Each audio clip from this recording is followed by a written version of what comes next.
Oi, gente!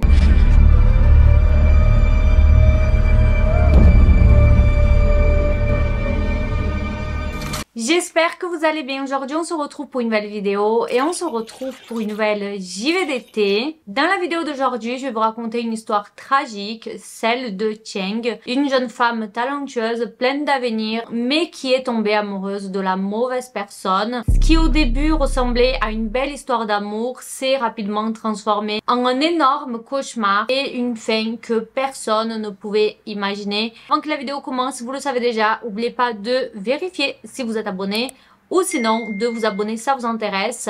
Et c'est donc parti. Cheng est donc née en 1996 en Chine dans une famille riche grâce à l'usine de ses parents. Elle était la petite dernière, la petite princesse, très gâtée par sa famille et chuchotée par son grand frère. Elle a grandi entourée d'amour et bienveillance et ses amis la décrivaient comme gentille et généreuse. Dès son plus jeune âge, elle a pris des cours de danse montrant un talent naturel et n'importe qui le disait, elle deviendrait une grande danseuse plus âgée. Diplômée en 2015, elle est devenue enseignante en maternelle, un métier qui lui convenait bien et ses parents, très fiers d'elle, lui ont fait un petit cadeau. Donc ils lui ont offert un appartement proche de son école pour plus de confort, pour pas qu'elle doive faire la route tous les jours. Mais en 2017, elle a quitté son poste pour devenir prof de danse à temps plein, donc vivre de sa passion. Ses parents, une fois de plus, voulant le meilleur pour leur fille, qu'est-ce qu'ils ont fait cette fois-ci? Ils ont décidé de lui faire un nouveau cadeau. Et cette fois-ci, c'était donc une Mercedes de 2017, donc de la même année, toute neuve. Donc on peut voir clairement que Cheng vient d'une famille privilégiée, mais malgré ses privilèges, elle a continué à travailler pour pouvoir tout simplement continuer à vivre de sa passion. Et c'est là qu'on peut voir par exemple que si elle aurait voulu, elle aurait pu demander à ses parents d'acheter un studio et de faire son propre studio de danse. Mais non, Cheng, elle était donc salariée, donc ses parents ils avaient de l'argent mais elle en faisait pas trop non plus. Elle prenait les cadeaux mais elle n'était pas très exigeante, elle voulait se construire son parcours. Et d'ailleurs elle avait été tellement focus sur sa carrière qu'elle n'a jamais eu de petit ami jusqu'à ses 21 ans. Son premier petit ami a donc été Wu. Wu, il était 5 ans plus âgé qu'elle. Ils s'étaient rencontrés à l'époque du lycée mais ils se sont mis ensemble que des années après. Et il faut dire que cette relation a surpris tout le monde parce qu'ils étaient vraiment tous les deux les opposés. Cheng, elle était belle, populaire, talentueuse, ambitieuse, alors que Wu était un jeune sans ambition. Bon, il avait une vie compliquée, il avait grandi avec sa grand-mère pendant que ses parents apiculteurs étaient souvent absents. Après le lycée, il avait tenté de se lancer à son compte, donc il avait tenté de lancer une boutique en ligne. Sans succès, ça n'a pas marché. Et par la suite, il passait ses journées donc à ne rien faire. Alors que Cheng, elle, travaillait très dur pour continuer de vivre de sa passion. Et tous ses amis se demandaient mais pourquoi est-ce qu'elle a choisi quelqu'un comme lui alors qu'elle pouvait avoir n'importe qui. Mais j'ai envie de dire, quand on aime, on ne choisit pas, n'est-ce pas? En plus de ça, du côté des parents, ils étaient pas très difficiles. Parfois, les parents asiatiques peuvent être assez stricts. Quand tu viens en plus d'une famille riche,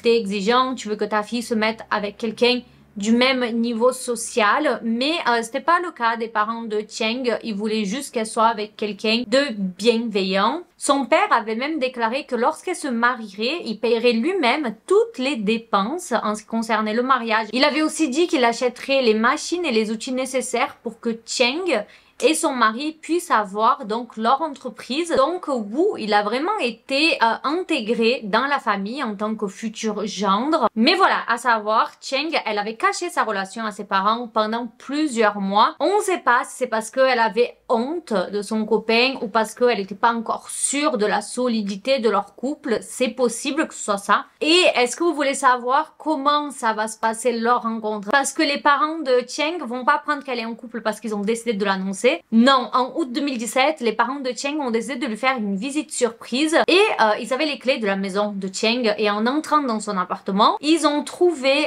Wu allongé en train de dormir sur le canapé à 10 h du matin alors que Cheng était déjà au travail. Donc c'est ainsi qu'ils ont rencontré le petit ami pour la première fois. Et le pire du pire, c'est que voilà, ça aurait pu arriver, ils ont décidé de faire une surprise, ils savaient pas que elle était dans une relation, pas de problème. Mais le souci, c'est que vous savez ce que Wu, il va faire. Lorsqu'il a réalisé qu'il y avait du monde chez lui, voilà, il a été surpris Eux, ils se sont présentés et au lieu d'aller vite se rhabiller et de se présenter, il a tout simplement été dans sa chambre et verrouillé la porte à clé. Et il a continué à dormir. Qui fait ça? Les parents, très mal à l'aise, se sont assis dans le salon sans trop savoir quoi faire. Et 1 heure plus tard, voyant que Wu a réellement été dormir au lieu d'aller se préparer pour... voilà. La mère de Cheng a fini par dire à son mari, est-ce que tu peux aller réveiller cet homme et lui demander de venir ici? Et même après avoir été appelé par le père de sa copine, là, il a ouvert la porte, toujours en pyjama, et il est resté là, sans vraiment dire un mot, sans poser de questions.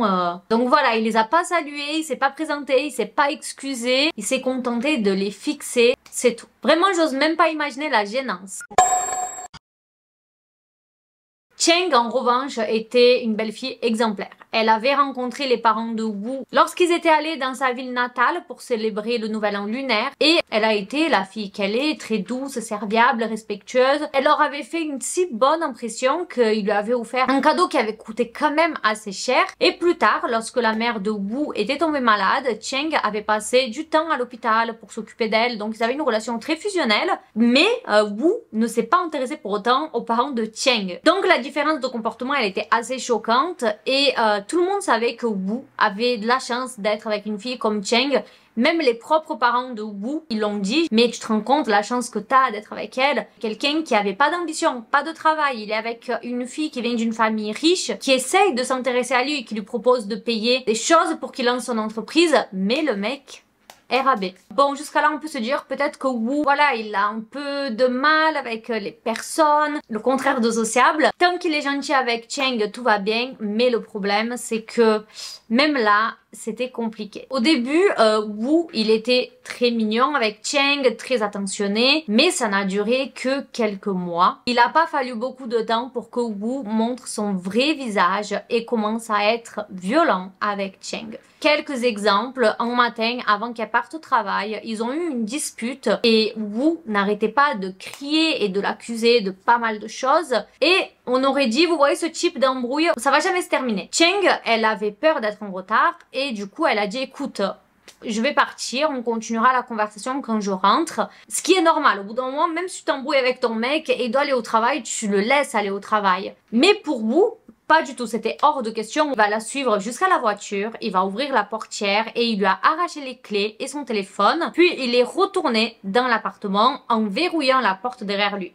Donc il lui a pris les clés de l'appart, les clés de la voiture et son téléphone. Vous avez bien compris, Cheng s'est retrouvée enfermée dehors. Elle a dû demander dans la rue à quelqu'un le téléphone pour pouvoir donc appeler son frère et son patron pour prévenir qu'elle allait être en retard et demander de l'aide à son frère tout simplement. Et c'est que quand son frère est arrivé qu'elle a pu rentrer chez elle. Et c'est donc aussi comme ça que le frère de Cheng a rencontré Wu pour la première fois. Donc lui, il fait que bonne impression sur la belle famille. Hein. Les crises de colère de Wu ne se sont pas arrêtées et ça va empirer de jour en jour. Il y a eu une fois où Cheng a appelé sa famille en pleurs, paniquée, en leur disant que Wu essayait de défoncer la porte de son appartement, qu'elle avait vraiment peur. Et quand ses parents et son frère, son grand frère, vous vous rappelez, sont arrivés, ils ont découvert sa Mercedes complètement défoncée. Le mois suivant, une fois de plus, Cheng a découvert que Wu avait accumulé d'énormes dettes à cause de son addiction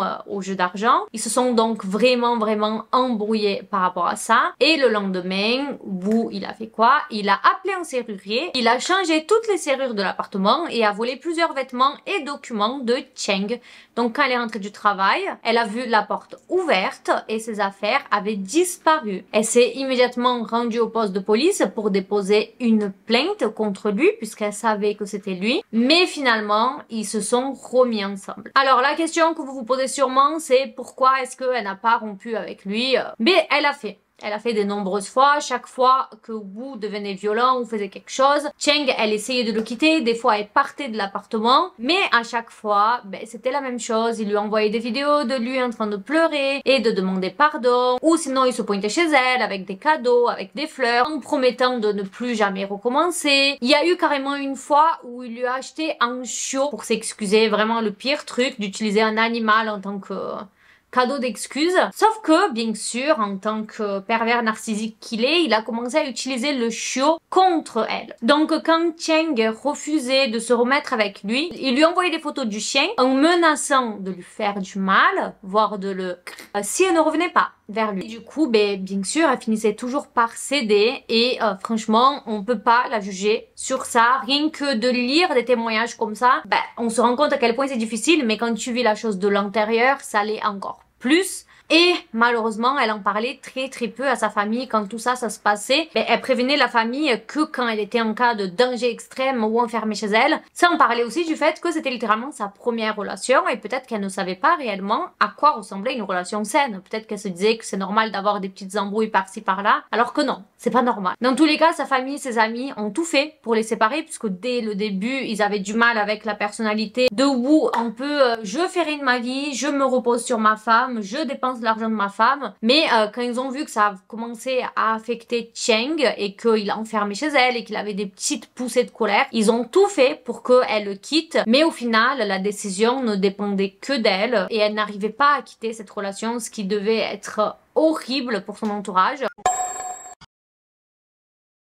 Nous voilà en mai 2018, à ce stade ils s'étaient séparés et réconciliés plusieurs fois et ils étaient donc de nouveau ensemble et faisaient un voyage en couple. L'une des activités qu'ils avaient prévues était une balade en bateau et pendant cette balade, Wu a filmé Cheng en train de danser et sourire sur le bateau et a posté la vidéo sur le TikTok chinois. C'était une vidéo très simple, juste Cheng qui faisait une petite danse en étant assise, mais la vidéo a buzzé. Contre toute attente, la vidéo a fait des millions de vues, elle est devenue virale du jour au lendemain. Et pourquoi? Sûrement parce qu'elle était jolie, souriante, ou l'algorithme de TikTok, vous savez comment ça fonctionne, il y a des vidéos qui peuvent buzzer sans aucune raison. Qui se rappelle la vidéo des fraises sur TikTok? Je crois que c'est une des vidéos les plus vues sur TikTok, c'est littéralement des fraises avec du chocolat. Donc voilà. Et avec ce TikTok, avec cette vidéo, ils ont reçu plein de messages en mode « Ah, on veut d'autres danses de Cheng, ah, on veut la revoir, elle est trop jolie, nanana ». Et là, Wu, le déclic. Il s'est dit, et si c'était une opportunité de gagner de l'argent? Il a vu une possibilité de transformer Cheng en une influenceuse. Après beaucoup d'insistance, il a convaincu Cheng de tourner plusieurs autres vidéos et il publiait ça sur TokTok, sur son TokTok à lui. En seulement un mois, il a posté 9 vidéos d'elle, donc des vidéos d'elle en train de danser. Et son compte a explosé. Pour que vous ayez une idée, il a gagné plus de 400 000 abonnés en quelques semaines, en moins d'un mois. Moi, j'ai TikTok depuis 3 ans perso et j'ai même pas dépassé 200 000 abonnés. Donc, elle a vraiment explosé et elle est devenue influenceuse sur TikTok. C'était l'influenceuse du moment. Il a commencé à signer des contrats pour TikTok et il a gagné énormément d'argent en exploitant l'image de sa copine. Et bien sûr, vous le voyez venir, elle ne touchait absolument aucun argent. Elle n'a jamais vu la couleur de quoi que ce soit. Et en réalité, ce qui est encore plus triste, Cheng ne voulait même pas faire ça. Elle ne voulait pas devenir influenceuse. Elle était prof de danse et à cette époque, donc en 2018, le TikTok chinois, c'était quelque chose un peu de mal vu. Ça te rabaissait un petit peu en tant que quelqu'un de pro, quelqu'un qui a une image. Donc elle ne voulait pas faire ça parce qu'elle ne voulait pas que ces vidéos-là ternissent son image en tant que danseuse professionnelle. Mais bien sûr, elle n'avait pas le choix. Parfois, Wu prenait des vidéos qu'il avait déjà enregistrées dans le passé puisqu'elle était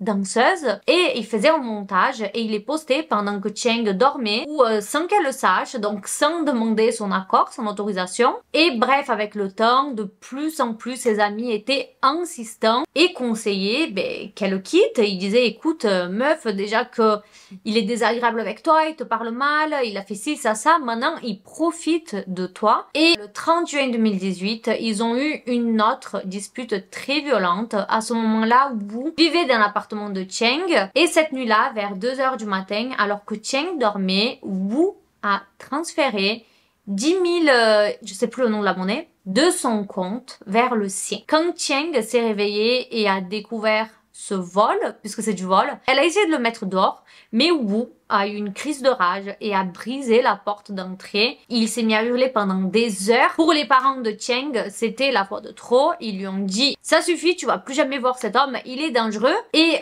elle voulait le quitter, mais elle avait peur. Surtout qu'il connaissait son lieu de travail, ses horaires, les endroits qu'il fréquentait, ses amis. Il connaissait toute sa vie, donc la priorité pour sa famille était qu'elle quitte cet appartement, qui était devenu trop dangereux malgré que c'était son appartement. De toute façon, l'appartement n'avait plus de porte, donc bon, elle pouvait pas rester. Et ils ont donc décidé de vendre l'appartement et Cheng est retourné vivre chez ses parents. Enfin, ce qui était une super bonne nouvelle.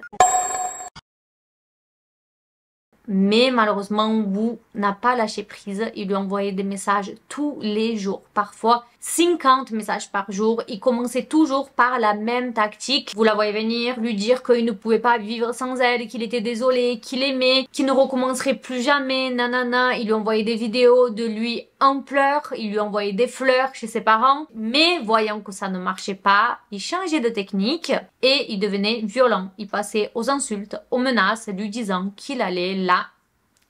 Les menaces sur internet sont déjà effrayantes, mais elles ne sont pas restées seulement sur le téléphone de Cheng. Wu a commencé à l'harceler en personne, à la suivre dans la vraie vie. Un mois après leur rupture, Cheng est allée dans un parc avec un ami à elle, un ami masculin, et elle se sentait très triste, elle avait besoin de parler à quelqu'un, donc elle a proposé de voir cet ami, mais Wu l'avait suivi. Pris d'une crise de jalousie, il a surgi derrière un buisson et il s'est jeté sur l'ami de Cheng avec un couteau. Oui, Cheng paniqué s'est mis à courir pour appeler la police. Wu, pris de panique à son tour, a lâché le couteau et s'est enfui avant l'arrivée des policiers. Heureusement, l'ami de Cheng a été très peu blessé, mais cet événement a été un vrai traumatisme puisque jamais auparavant il n'avait levé une arme contre elle, même levé la main tout court. Il était surtout violent verbalement et ce qui a fait encore plus peur, c'est que il savait où elle était. Donc ses parents ont déduit qu'il avait peut-être installé un traceur sur son téléphone ou sa voiture et ils sont devenus encore plus inquiets et ont refusé de la laisser sortir seule, c'est-à-dire que sa mère venait la chercher et la déposer au travail tous les jours. Il avait interdit de sortir, il avait interdit de voir ses amis. Mais voilà, tout ça, c'est pas une vie, donc ça a duré quelques semaines. Mais Cheng, elle était une adulte.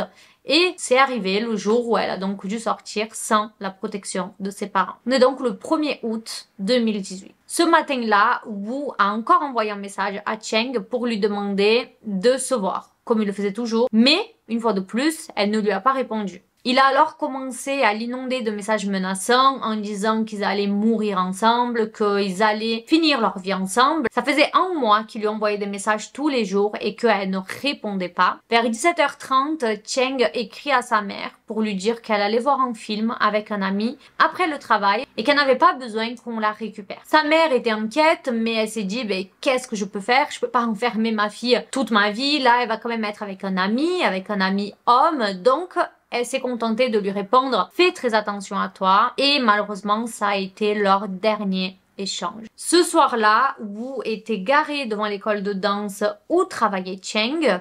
Il attendait, comme il le faisait très souvent, mais elle ne le savait pas. Mais ce jour-là, il a vu Cheng monter dans une autre voiture que celle de sa mère, la voiture d'un homme. Et il a été pris d'une rage incontrôlable. Arrivé au centre commercial où se trouvait le cinéma, Cheng a remarqué la voiture de Wu qui les suivait. Peut-être prise de panique, elle a soudainement ouvert la portière et s'est mise à courir en direction des magasins qui bordaient la rue. Elle a dû sûrement se dire, si je suis dans un endroit public, il va rien faire, vaut mieux que je m'enfuis maintenant plutôt que d'attendre d'être dans un parking. Donc elle s'est dit qu'elle était en sécurité en étant dans un endroit public, mais malheureusement, elle s'était trompée. Wu, il s'est très vite garé en warning et il est descendu de sa voiture, déjà vêtu d'un masque, et s'est mis à courir après Cheng. En quelques secondes, il l'a rattrapé et il l'a traîné jusqu'à l'entrée d'une salle d'arcade. Et c'est à ce moment-là qu'il a sorti un couteau de sa poche et qu'il a commencé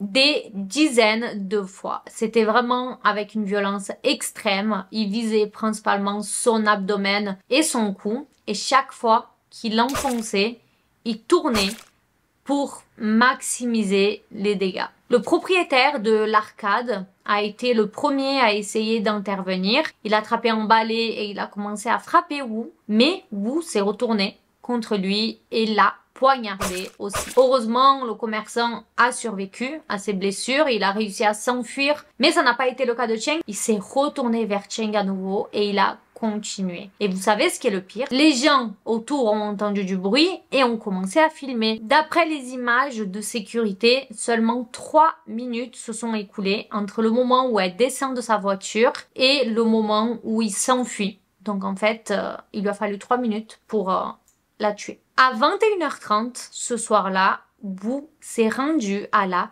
police.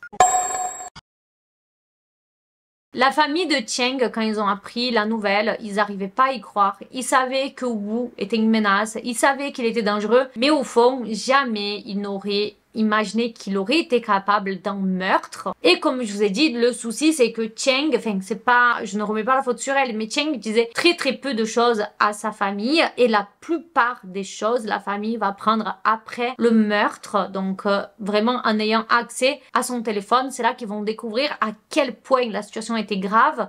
Ils vont trouver tous les messages abusifs envoyés par Wu et c'est que là qu'ils ont vraiment compris l'ampleur de la menace et du harcèlement qu'elle avait subi depuis des mois. Quand la famille de Cheng se sont occupés des démarches administratives, vous savez les démarches qui suivent en décès, donc fermer les comptes bancaires, annuler l'abonnement du téléphone, ils ont découvert qu'il lui restait 60 centimes sur son compte et ils vont donc apprendre que Wu, qui avait pris les données de sa carte bleue, utilisait la carte bleue de Cheng pour jouer à des jeux d'argent, mais vu que Cheng gagnait assez bien sa vie, elle regardait pas son compte très souvent, donc elle ne savait pas qu'il lui avait pris autant d'argent ces 2 derniers mois. Les parents vont apprendre qu'il avait une réelle obsession avec l'argent, au point que dans certains messages, on va apprendre que lors d'une des ruptures, il a osé réclamer à Cheng l'argent du cadeau que ses parents lui avaient offert, donc il lui avait offert un cadeau qui coûtait je ne sais combien, et il voulait qu'elle vende ce cadeau pour rendre l'argent, et Cheng,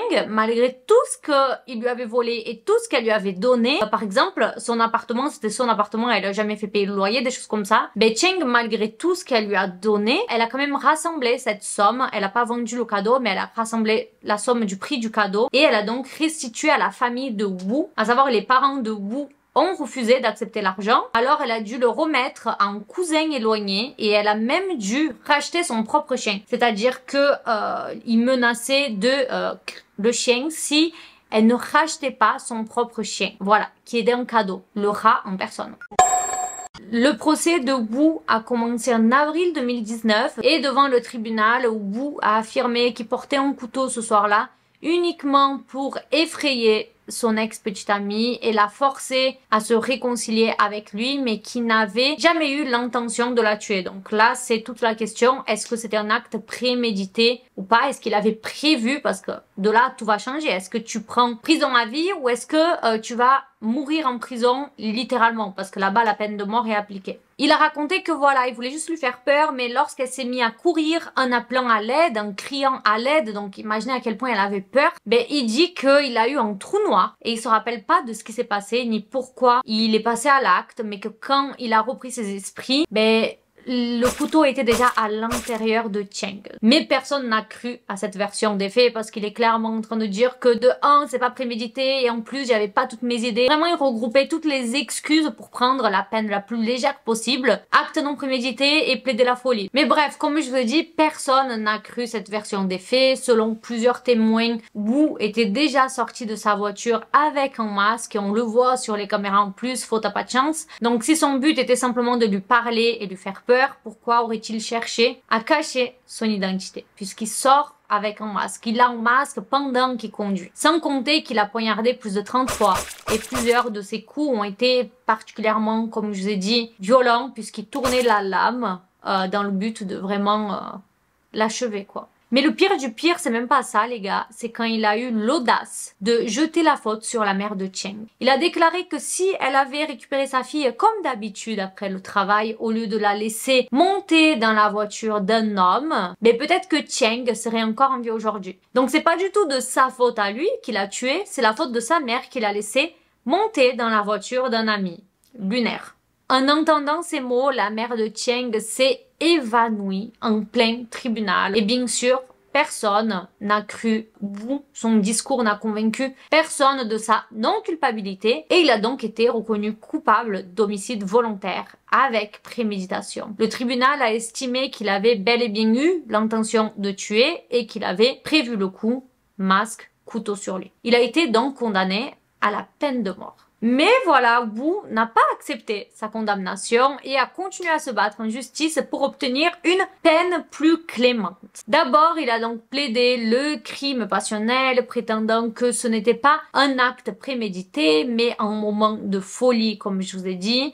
Ensuite, sa famille, à Wu, a essayé de faire valoir que la rupture avait été si traumatisante pour lui qu'il avait développé une dépression et d'autres troubles psychologiques. Donc, sa famille va témoigner. Une tentative évidente d'argumenter qu'il n'était pas en pleine possession de ses moyens et qu'il ne pouvait pas être tenu pour responsable de ses actes. Mais en novembre 2019, la justice a maintenu sa condamnation et en août de l'année suivante, août 2020, Wu a été exécuté. Ce cas m'a fait penser à deux JVDT que je vous ai amenés sur cette chaîne. Il y en a d'autres, mais vraiment ces deux en question. Celui de l'influenceuse Abby Choi, elle avait tout donné pour son ex. Elle avait été si gentille avec lui et sa famille. Et malgré la rupture, leur laissant de l'argent, leur laissant un appartement, ben, son ex et sa famille ont fait un plan pour la tuer de la pire façon. Donc lui et la famille ont tué cette fille si gentille. Vraiment, cette vidéo m'avait brisé le cœur. Mais aussi la vidéo de ce TikToker qui a tué sa femme, tout simplement car il n'avait pas accepté la rupture. Vraiment, c'est horrible. Alors, dans le cas de Cheng, au moins la justice a été faite et ce mec est 3 pieds sous terre, même si ça la ramène pas, mais au moins justice a été faite, contrairement à ces deux vidéos. Il y en a qui vont dire, ah ouais, je préfère qu'il pourrisse sa vie en prison, qu'il souffre, mourir c'est trop facile. Mais moi, personnellement, je préfère les cas qui finissent comme ça, où la personne meurt, parce qu'il y a beaucoup de cas. C'est la 3e fois que je dis cas en moins de 30 secondes. Mais dans plusieurs types de meurtre, le meurtrier peut finir par sortir de prison. Voilà, non, moi je préfère que la personne meure et au moins c'est terminé. Donc finalement, au moins justice a été faite pour Cheng, même si c'est horrible parce qu'elle n'a jamais été méchante avec son mec. Genre, elle méritait pas du tout ça. Bon, personne mérite de mourir, mais moi ça m'a brisé le cœur quand j'ai fait le script de cette vidéo. Mais voilà donc pour ce cas. Dites-moi qu'est-ce que vous en pensez dans les commentaires. Je vous laisse 2 autres vidéos sur l'écran. On se retrouve dimanche pour une nouvelle JVDT. Je fais plein de bisous, bisous, ciao.